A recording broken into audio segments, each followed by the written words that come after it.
제가 아는 어떤 목사님에게 들은 얘기인데요. 이분이 이제 다른 교회 강사로 말씀을 전하기 위해서 가셨어요. 그러니까 그 교회로서는 이제 강사 목사님이 오시는 거니까 또 새로운 기대감이 있고, 그래서 아주 반짝이는 눈으로 이분을 쳐다보고 있고, 이분도 또 어떤 흥분감을 갖고 말씀을 전하는 거죠. 말씀을 이렇게 전해내려 가는데, 그런데 설교를 하는 중에 신호가 왔습니다. 위로부터 거룩한 신호가 아니라 위장에서 신호가 왔어요. 설사의 신호가 온 겁니다. 이분이 아무리 참으려고 해도 도저히 참을 수가 없었다는 거예요. 아무리 참아도. 이거는 어떻게 할 수가 없는 상황이 된 거예요. 여러분 같으면 어떻게 하시겠어요? 그런 상황에서? 이거 완전 그 위기에, 작은 위기에 이제 직면하게 된 거죠. 이분은 그래서 도저히 어떻게 할 수가 없어서 설교를 하다가 기도를 시켰다는 거예요. 성도들 다 같이 기도합시다, 이 시간에. 그렇게 해가지고 설교 중간에 기도하는 게 상당히 이상한 일이긴 하지만 하여튼 기도를 시키니까 또 하실 거 아닙니까? 그래서 이분은 그러자마자 빛의 속도로 화장실로 달려가셨다라고 합니다. 이 목사님에게 닥친 작은 위기죠. 근데 사실은 우리는 그거 외에도 다양한 그거보다 훨씬 더 큰 위기들을 살면서 만납니다. 직장에서 해고되기도 하고, 또는 무슨 가족이나 자신이 큰 병에 걸리기도 하고, 가정이 깨어지는 위기에 처하기도 합니다. 자녀가 방황하고 탈선하는 그런 어려움을 겪기도 합니다. 사실 위기가 없는 인생은 없습니다. 그렇죠? 위기가 없는 인생은 없는 것 같아요.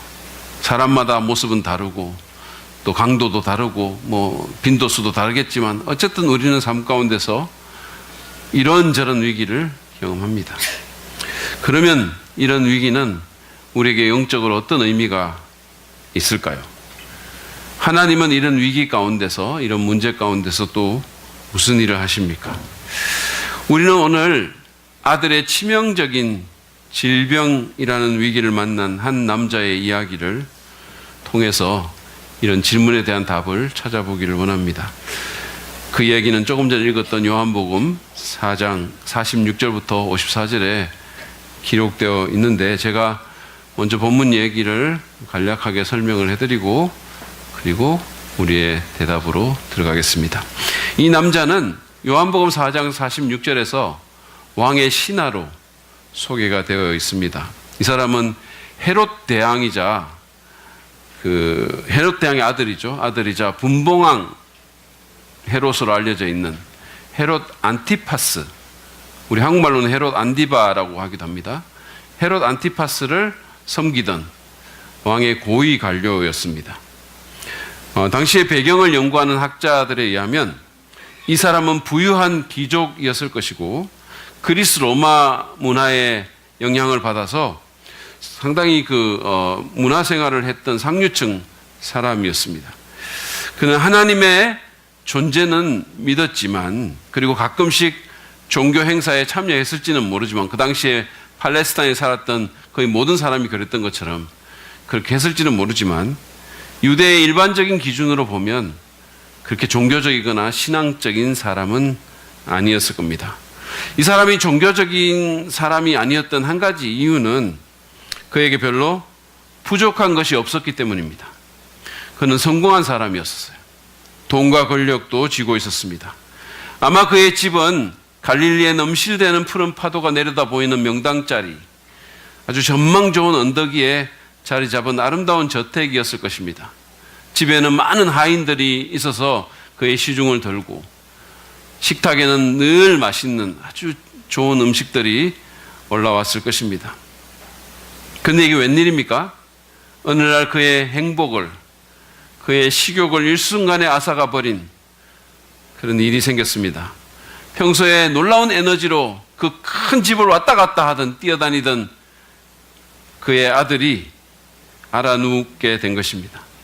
그 아이는 고열에 시달리고 식은 땀을 흘리고 마치 망가진 헝겊 인형처럼 그렇게 침대 위에 누워 있었습니다. 가끔씩 헛소리도 하면서 말이죠. 돈이 많았던 그는 아마 최고의 의사를 불렀을 것입니다. 왜 안 그랬겠어요? 그리고 쓸 수 있는 가장 좋은 약들을 다 써봤을 것입니다. 자기가 할 수 있는 모든 일을 했을 것입니다. 헤롯의 지원을 받기도 했을 것입니다. 그렇지만 아들의 병은 점점 악화되기만 했습니다. 지금까지 돈과 권력으로 해결하지 못한 일이 별로 없었는데 이번 일은 달랐습니다. 그 어떤 것도 도움이 되지 않았어요. 심지어 헤롯 왕조차도 말이죠. 절망과 슬픔에 겨워서 의자에 털썩 주저앉아 있는데 누군가가 와서 나사렛 예수에 대해서 말했습니다. 그가 유대로부터 갈릴리로 여행하는 중에 가나에 머물고 있다는 소식을 전해준 것입니다. 예수라면 이 관리도 이름을 들어본 적이 있었습니다. 사실 예수는 당시에 팔레스타인에서 가장 유명한 뉴스거리였었어요. 가는 데마다 사람들이 구름 청중을 이루면서 쫓아다녔죠.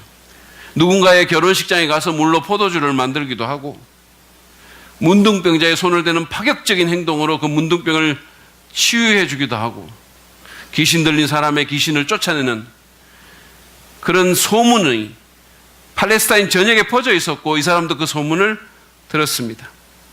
그렇지만 이 신하는 지금까지 단 한 번도 그 예수에 대해서 진지하게 생각해 본 적은 없었습니다.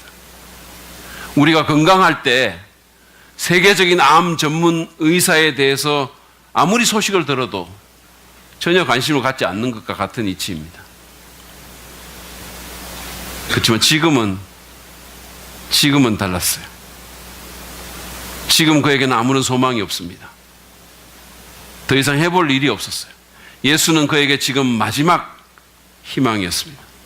그래서 그는 가브나움에서 자신의 집이 있는 그 가브나움에서 40km나 떨어져 있었던 가나로 달려갑니다. 수소문 끝에 예수를 찾은 그는 예수님에게 다가가서 그만한 지위에 있는 사람은 좀처럼 하지 않을 그런 일을 합니다. 그는 간청했어요. 간절히 요청했습니다. 제발 좀 가브나움으로 오셔서 자기 아들을 살려달라고 애걸 했습니다. 47절을 보시죠. 그 사람은 예수께서 유대에서 나와 갈릴리로 들어오셨다는 소문을 듣고 예수께 와서 제발 가브나움으로 내려오셔서 아들을 고쳐주십시오 하고 애원하였다. 아들이 거의 죽게 되었기 때문이다. 여기서 요한이 사용한 단어는 반복적이고 지속적이며 끈질긴 간청의 모습을 묘사해주고 있습니다. 그는 계속해서 애원했습니다. 그런데 그런 그의 간청에 대한 예수님의 대답은 우리를 몹시 당황스럽게 합니다. 48절이에요. 너희는 표징이나 기이한 일들을 보지 않고는 결코 믿으려고 하지 않는다. 이게 뭡니까? 이게 무슨 얘기입니까? 너희 애가 아프니까 기적이나 보여달라고 날 찾아오냐? 대충 그런 의미 아닌가요? 절망적으로 매달리는 한 남자에게 어찌 그리 냉정한 반응을 보이십니까? 부드럽고 인자하고 연민에 찬 우리가 아는 그 예수님은 어디에 갔습니까? 관리는 이 예수님의 퉁명스러운 대답을 듣고 실망하거나 기분이 상해서 그로부터 등을 돌릴 수도 있었습니다. 고위 관리인 그가 살면서 이런 대접을 몇 번이나 받아봤겠어요? 아마 거의 없었을 겁니다. 그는 엄청 열받고 엄청 화가 나서 씩씩대며 떠나갈 수도 있었습니다. 다 때리차부라. 확 막 궁디를 주 잡히까? 라고 말을 할 수도 있는 상황이었어요. 그렇지만 그는 그렇게 하지 않았습니다. 그는 예수의 타박에 대해 노여워하거나 화를 내기보다 오히려 그분의 자비에 자신을 내던지기로 결심합니다. 그는 예수의 옷을 붙잡은 채 무릎을 꿇고 탄원하며 빌었습니다. 49절을 보세요. 선생님, 내 아이가 죽기 전에 내려와 주십시오. 제발 제발. 여기서 그가 사용한 아이라는 단어는 일반적으로 쓰는 단어가 아니에요. 그리스어로. 이것은 애정이 가득 담긴 그런 단어입니다. 주여, 내 소중한 어린 것이 지금 죽어가고 있습니다. 시간이 없습니다. 제발 저와 함께 가셔서 제발 좀 살려주시지 않겠습니까? 목이 메어서 소리가 갈라지고 뜨거운 눈물이 뺨을 타고 내려옵니다. 근데 50절에서 예수님이 하신 또 다른 답변은 전적으로 예상 밖의 것입니다. 그분은 돌아가거라, 내 아들이 살 것이다 라고 짧게 답하셨어요. 오늘 예수님 되게 좀 까칠하지 않으십니까? 말도 많이 안 하세요. 이 간절히 이 정말 애걸복걸하는 아버지에게 어쩌면 이렇게 차갑게 대하실 수 있습니까? 이 사람은 예수님께서 자기와 함께 집으로 가줄 것을 간청했어요. 그런데 한 발짝도 옮기지 않으시고 약간 보면 어떻게 면에서 보면 좀 귀찮다는 듯한 느낌이 들 정도로 그냥 네 아이가 살 거니까 그냥 돌아가라고 딱 두 마디로 그냥 그를 돌려 세웁니다. 여러분 같으면 그냥 가시겠어요? 만약에 여러분이 제게 와서 아이가 아픈데 목사님 좀 오셔서 기도 한번 해달라고 그렇게 말씀했을 때 제가 아니 꼭 거기 가야 무슨 하나님이 기도를 들으십니까? 제가 지금 바쁜데 여기서 그냥 기도해 드릴 테니까 믿음으로 가세요 라고 하면 여러분 기분이 어떠시겠어요? 괜찮다는 표정이시나요? 너무 기분 상할 일일 수 있어요. 이게 도저히 이게 잘 용납이 안 될 수 있죠. 자기 생각하고도 너무 다르고 그리고 뭔가 낫고 뭔가 고쳐지려면 거기 와야 되잖아요.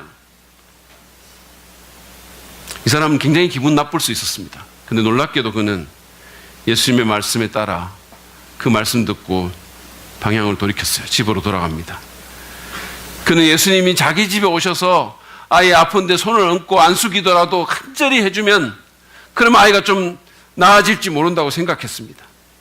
근데 예수님께서는 어떤 보증도 없이 어떤 사인도 주지 않고 그냥 산다고, 사니까 가라고 그냥 말씀만 하면서 가라고 한 겁니다. 자기의 생각대로라면 도움을 얻을 수 있는 유일한 기회를 그는 뒤로 하고 떠났어요.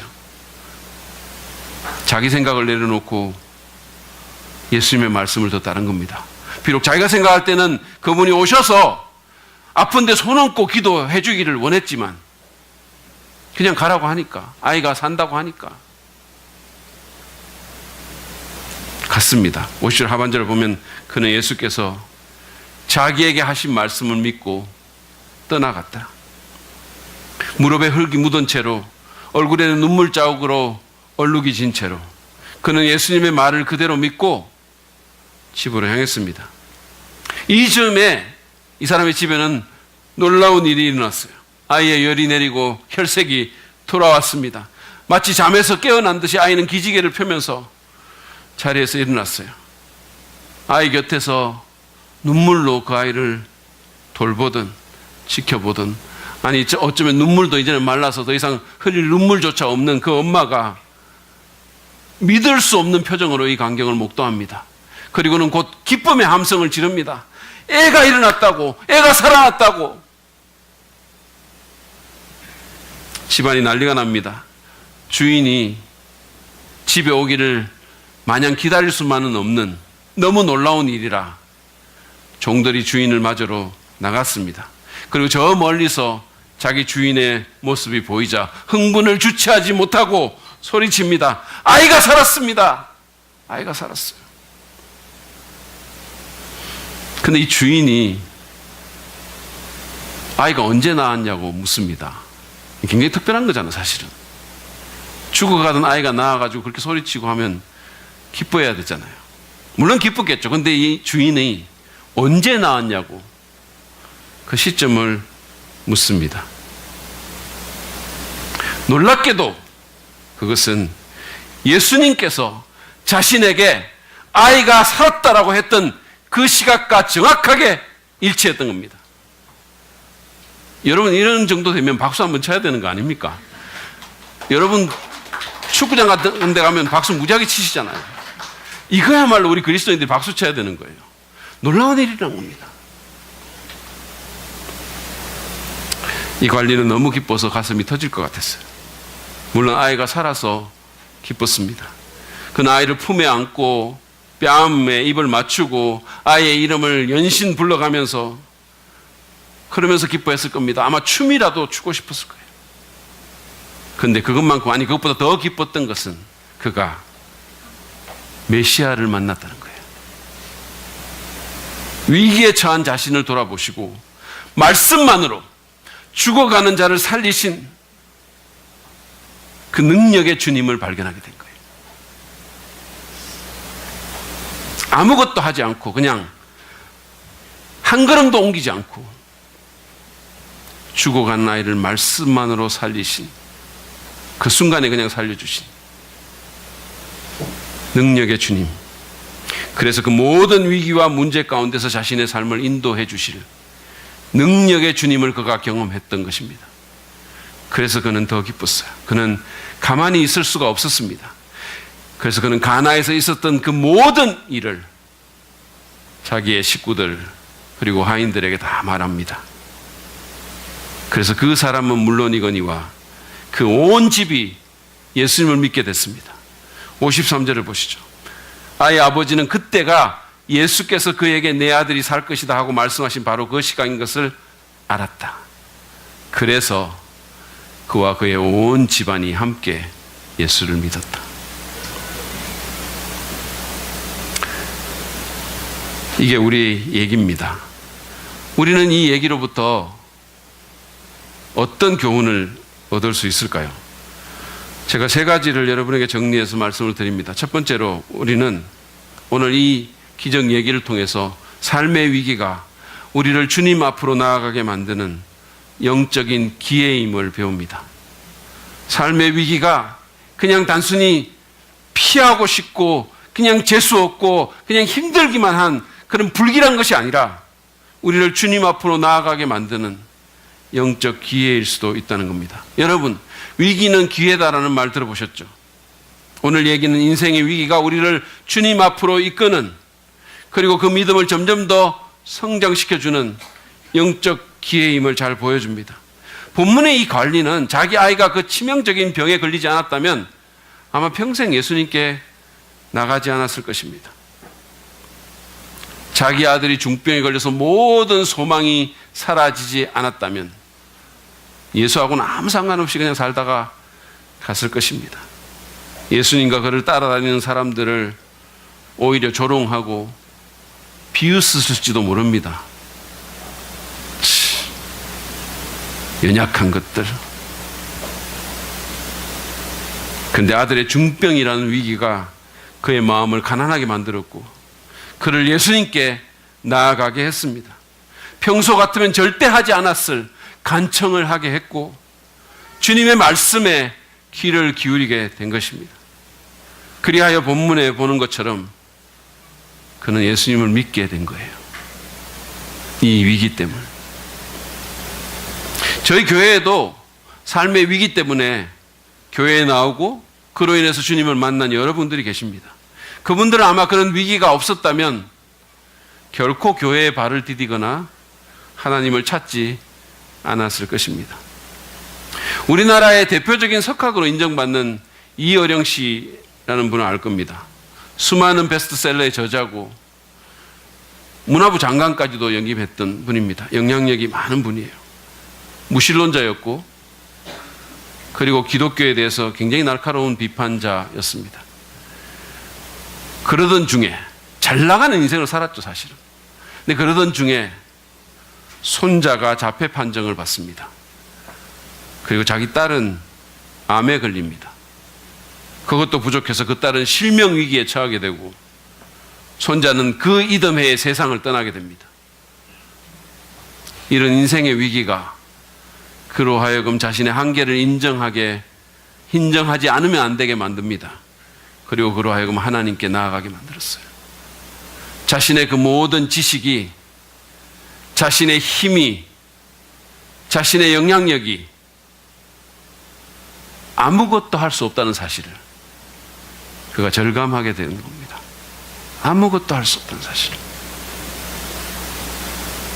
우리는 위기가 없는 평탄한 삶, 안락한 삶을 원합니다. 모든 사람이 다 그래요. 그러나 삶의 안락은 우리에게 주님이 얼마나 필요한지를 보지 못하게 하는 가림막과 같아요. 사실 하나님께서 손을 떼면 한 방에 훅 가는 게 우리 인생이잖아요. 생각해 보세요. 여러분이 뭐를 컨트롤할 수 있습니까?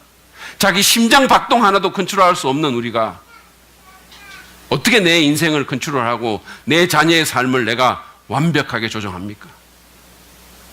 사실 아무것도 아니에요. 아무것도. 그냥 한 방에 훅 갑니다.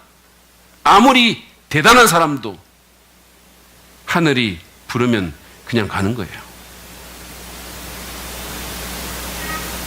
그래서 우리 삶에 하나님보다 더 필요한 분은 없습니다. 하나님보다 더 절실히 필요한 존재는 없습니다. 그게 가장 확실한 현실이에요. 근데 모든 것이 잘 될 때 우리는 그 사실을 잘 인지하지 못합니다. 그냥 하나님 없어도 잘 될 것 같아요. 일종의 마취제 같아요.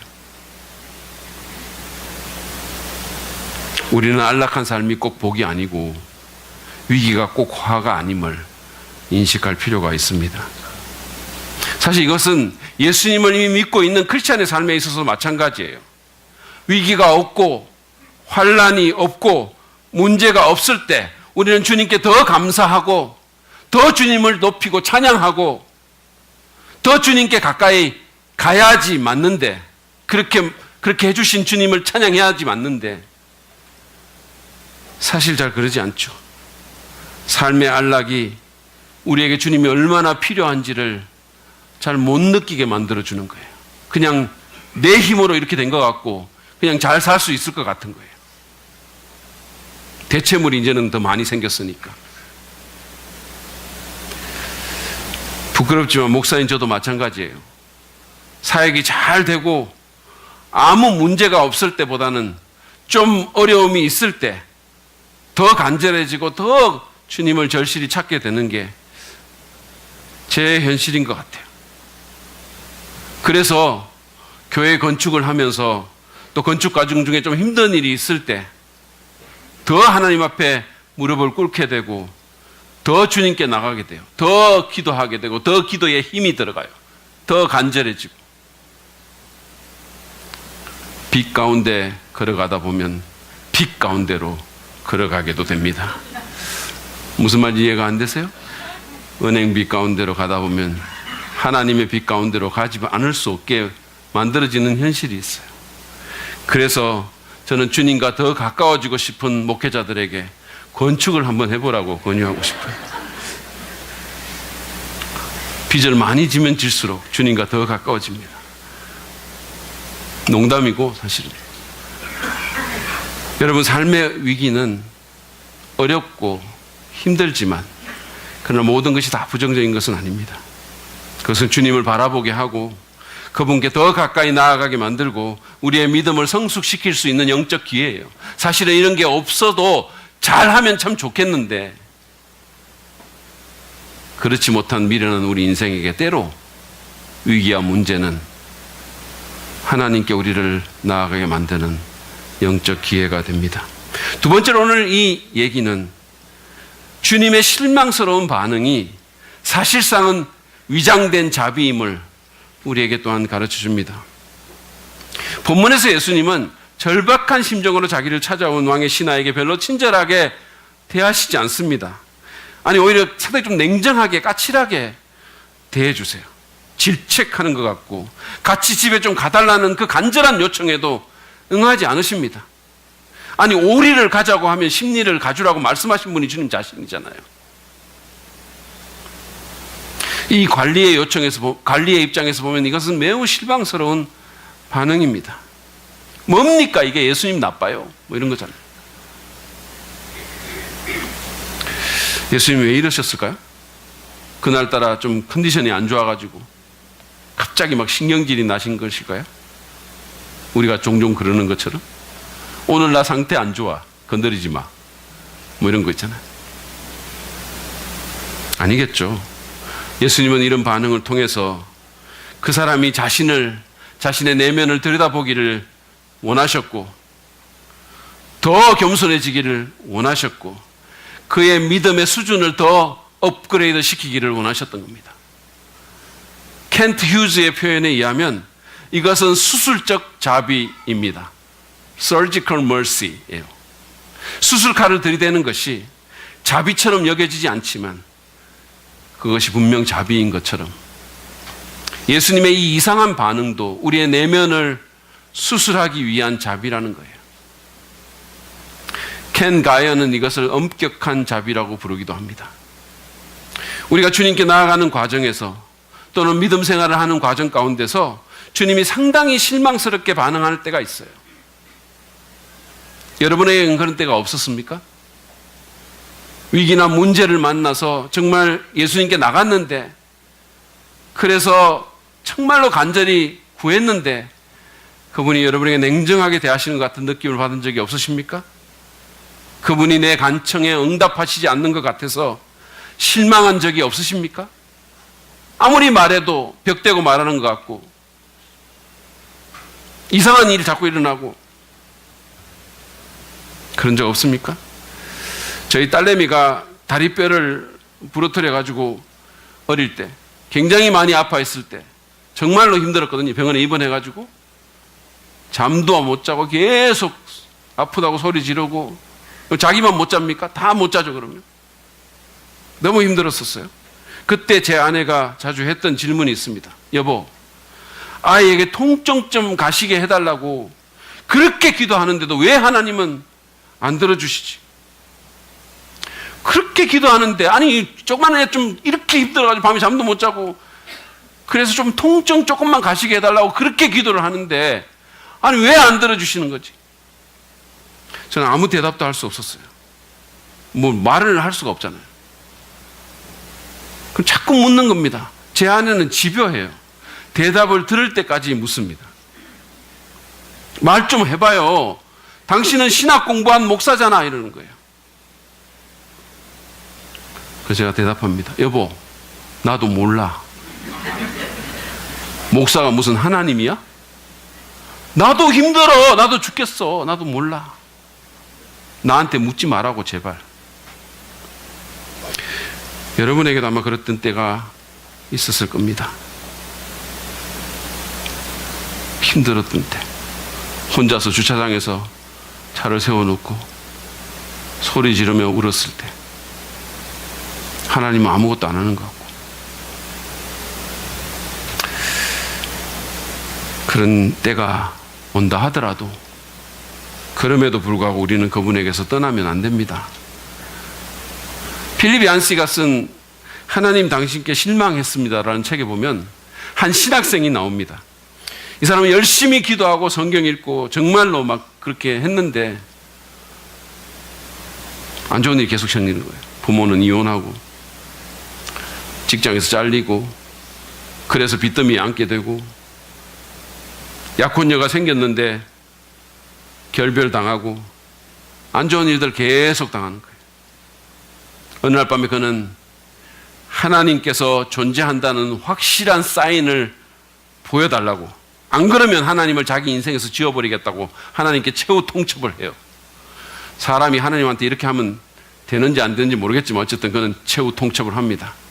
그리고는 밤 12시에부터 무릎 꿇고 기도하기 시작합니다. 하나님께 사인을 달라고, 하나님 존재한다는 사인을 제발 좀 달라고 4시간을 기도해요. 새벽 4시가 됐는데도 아무런 일도 일어나지 않습니다. 그래서 그는 자신의 방에서 성경을 포함한 모든 신앙 서적들을 바깥으로 갖고 갑니다. 그리고는 거기에 불을 지릅니다. 그의 심정은 이해할 수 있어요.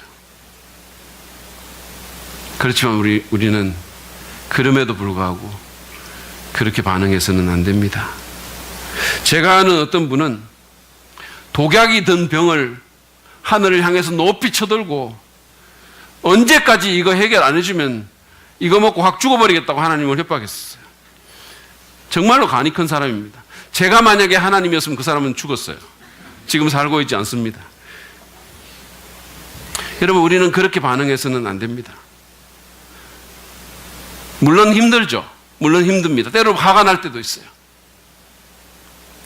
그러나 주님이 실망스럽게 하시는 데에는 깊은 뜻이 있습니다.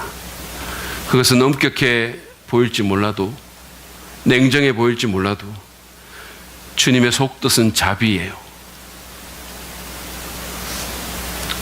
엄격한 자비이고 수술적 자비입니다. 보처트라는 학자는 예수님께서 때로 사람이나 요청을 무시하는 것 같이 보이는 경우가 있는데, 성경에도 있고 우리의 삶 속에도 있는데, 그것은 부적절한 믿음의 상태에 있는 사람을 만족스러운 믿음의 상태까지 이끌어가기 원해서이다라고 설명합니다. 여러분, 우리는 한계가 있는 피조물입니다. 우리는 큰 그림을 다 보지 못합니다. 하나님의 속을 우리가 어떻게 다 헤아리겠습니까? 부모의 속을 다 헤아리지 못하는 어린아이처럼 우리는 하나님의 속뜻을 잘 모릅니다. 그러므로 그 한계를 인정하고 이 가는처럼 계속해서 주님께 매달려야 됩니다. 그런 가운데 하나님은 우리의 믿음을 키우고 우리의 내면을 아름답게 빚어주실 것입니다. 그런 가운데 하나님께서 일하실 것입니다. 마지막으로 오늘 이 얘기는 우리에게 말씀에 대한 겸손한 신뢰가 하나님의 역사를 경험하게 하는 열쇠임을 또한 가르쳐 줍니다. 말씀에 대한 겸손한 신뢰가 하나님의 역사를 경험하게 하는 열쇠입니다. 본문에 있는 이 기적의 특별한 점은 주님이 현장에 계시지 않고 가시적인 어떤 일도 하지 않고 그냥 말씀만으로 기적을 일으켰다는 거예요. 굉장히 특별한 겁니다. 독특한 거예요, 사실은. 여러분, 주님의 말씀은 능력의 말씀입니다. 주님은 그 가난에게 다른 어떤 사인도 주지 않고 네 아들이 산다라는 말씀만 주셨어요. 네 아들이 살 것이다라고 예언한 게 아니에요. 네 아들이 지금 산다라고 말씀하셨어요. 그 말씀이 생명의 말씀, 능력의 말씀이 돼서 그 순간에 그 아이가 살았어요. 그 말씀만을 의지하고 너는 가라 그랬어요. 이것은 그 가난의 원래 생각과 전혀 다른 완전히 배치되는 말씀이었습니다. 리온 모리스는 그래서 이 말씀이 어려운 시험과 같은 것이라고, 하나님의 말씀에 대한 전적인 신뢰와 순종을 요구하는 시험이라고 말했어요. 그는 어떻게 했을까요? 자기 생각과 완전히 배치되고 상식과도 안 맞고 이게 말이 안 되는 얘기를 했잖아요. 근데 그거 믿고 가라고 얘기를 했어요. 놀랍게도 그는 자기 생각을 내려놓고 겸손히 하나님의 말씀을 그냥 그대로 믿기로 했습니다. 요한은 50절에서 이렇게 표현하죠. 그는 예수께서 자기에게 하신 말씀을 믿고 떠나갔다. 어떤 눈에 보이는, 손에 만져지는 어떤 것도 없음에도 불구하고 그냥 그 말 한마디 믿고 떠나갔어요. 자기 아들이 죽을지 살지 모르는 이 절체절명의 상황 가운데서 그는 그냥 갔습니다. 그리고는 더 이상 떼쓰지도 간청하지도 않습니다. 그는 시험을 통과한 겁니다. 그래서 어떻게 됐을까요? 그의 아들은 그 말씀대로 살았습니다. 하나님의 놀라운 역사가 나타난 것입니다. 그런데 그것만이 아니었죠. 이 사람은 이제 그로 인해서 예수님에 대한 분명하고 확실한 믿음을 갖게 됐어요. 그러지 않았으면 경험하지 못했을 예수님의 능력을 경험하게 된 겁니다. 말씀의 능력을 경험했어요. 그로 인해서 그는 처음에는 그냥 아들을 살리고 싶어서 예수께 갔는데 이제 예수님을 인격적으로 만나는, 예수님을 믿게 된 거예요. 온 가족이, 그것도 영혼이 거듭나고 그 이름이 생명책에 기록되는 더 큰 역사를 경험하게 된 것입니다. 이 가난은 자기 생각과 달랐던 예수님의 말씀에 대한 믿음의 순종으로 예수님이 어떤 분인지를 제대로 알게 됐을 뿐만 아니라 그러지 않았으면 가능하지 않았을 간증을 가지게 됐어요. 그래서 그의 믿음은 워렌 위얼스비가 말한 것처럼 전념성 있는 믿음이 된 것입니다. 그래서 그의 간증을 들은 온 집안 사람들이 다 예수님을 믿게 되는 놀라운 하나님의 역사를 경험하게 된 것입니다. 그 가족들 가운데는 질병에서 치유된 자기 아들도 포함되어 있었을 것입니다. 원래는 이 아이 좀 살려달라고 갔는데 그 아이의 몸뿐 아니라 그 영혼이 살게 된 것입니다. 그리고 그 아이뿐만 아니라 자기를 포함해서 온 가족이 주님의 능력을 경험하게 된 것입니다. 이 모든 역사는 이 가난이 주님의 말씀을 신뢰하고 겸손히 그 말씀에 순종했기 때문에 일어난 일이었습니다. 하나님은 우리가 당신의 말씀을 신뢰하고 그 말씀대로 행하기를 원하십니다. 뭔가 눈에 막 보이는 게 대단한 게 나타나고 막 번쩍번쩍거리는 게 아니라 그냥 말씀에 의지하기를, 그 말씀을 신뢰하는 믿음을 갖기를 원하십니다. 그럴 때 우리는 위기를 극복할 수 있을 뿐만 아니라 하나님의 역사를, 진정한 역사를 경험할 수 있게 되는 것입니다. 베드로는 어느 날 밤새도록 고기를 잡았지만 그날따라 한 마리도 잡지 못했어요. 그때 예수님은 그에게 깊은 데로 가서 그물을 내리라고 말씀하셨습니다. 이거는 마치 제가 우리 교회 최고의 요리사인 김기자 목사님에게 음식에 대해서 코치하는 것 같아요. 교회 점심용 미역국이 맛이 이날따라 좀 안 나가지고 막 고민하고 있는 그분에게 제가 가서 뭘 그렇게 고민을 하십니까? 라면 스프 한 100개쯤 그냥 뜯어서 투척하세요! 라고 말하는 것 같아요. 그분이 저한테 어떻게 하시겠습니까? 그 스프를 제게 투척하지 않으면 다행이에요.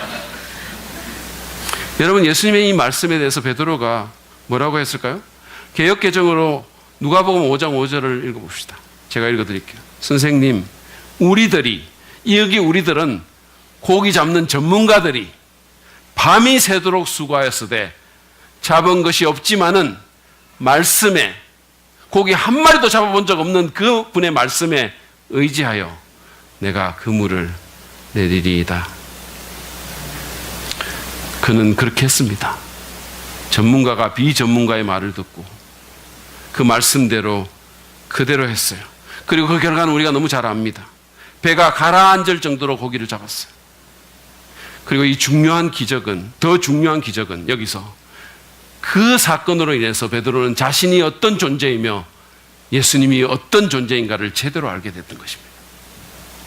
그래서 자기를 떠나라고, 자기는 죄인이라고, 그의 믿음이 한 단계 더 성장하는 그런 일이 있게 된 것입니다. 지난 금요일에 라오스에서 선교 사역을 하는 우리 항호선 선교사님이 오셨죠. 이분은 밥을 많이 드시는 분이세요. 원래도 그랬는데 라오스에 갔다 오더니 더 드시는 것 같더라고요. 라오스 이 선교 사역이 힘든 것 같아요. 저녁에 여기 중국집 가서 같이 밥을 먹는데 볶음밥을 시켰는데 시키자마자 공깃밥 하나 더 달라 그래가지고 거기다 그냥 투척하셔서 그냥 2인분 드셨어요. 바로 그냥 저보다 더 빨리 그냥 2인분 드시고, 그리고는 그날 와서 이제 우리한테 그 선교 보고를 했잖아요. 그러고 나서 그걸 마치고 밤에 출출하다면서 교회에 있는 김으로만 햇반 5개를 드셨습니다. 네. 이런 건 어떻게 놀라세요, 여러분?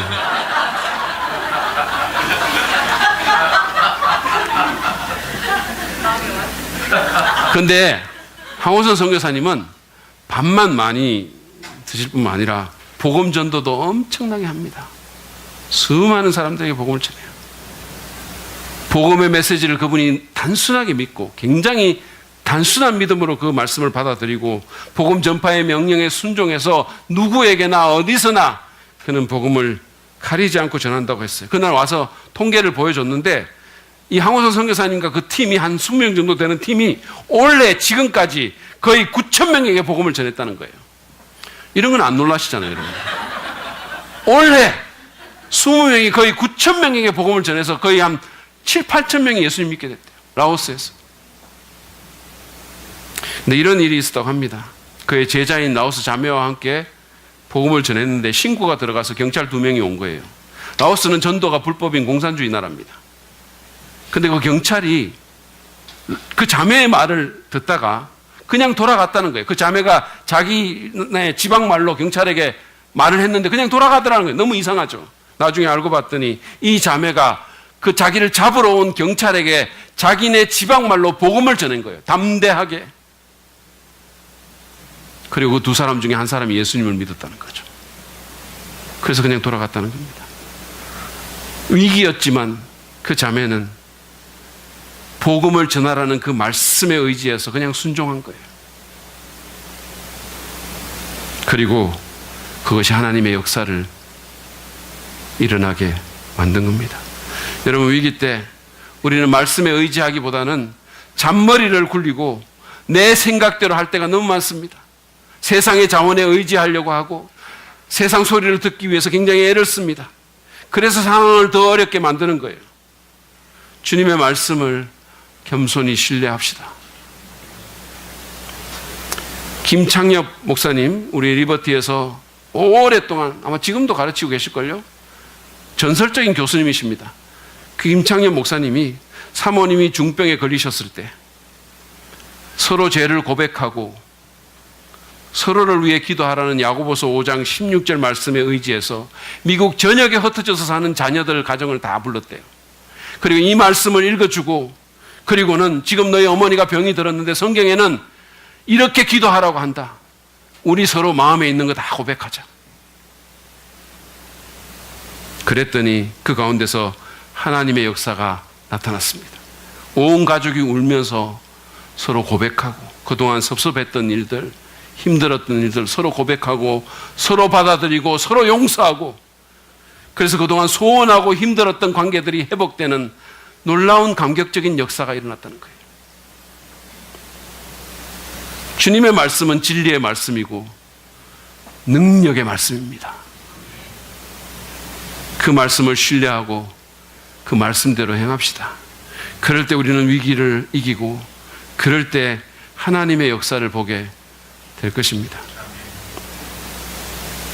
2005년도에 한국 시리즈가 있었을 때 지금도 그게 진행되고 있잖아요. 지금 2018년도에도 2005년도에 한국 시리즈가 있었을 때 그 당시에 삼성과 두산의 게임이 진행되고 있었습니다. 두산이 연장 10회 2대2의 상황에서 무사 1, 2루의 찬스를 만들었어요. 삼성으로 보면 절체절명의 위기였습니다. 그 위기에서 마운드에 오승환이라는 투수가 올라왔어요. 지금처럼 유명한 슈퍼스타는 아니었을 때였어요. 그는 타석에 들어선 두산의 타자 3명을 다 삼진 아웃시킵니다. 그리고 멋지게 위기를 벗어났어요. 굉장히 인상적이어서 지금도 저는 기억이 나요. 위기 상황에서 그 투수의 진가는 더욱 빛을 발했습니다.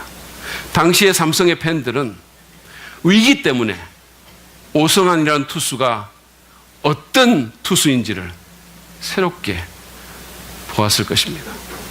예수님도 마찬가지예요. 그분은 위기관리의 전문가이십니다.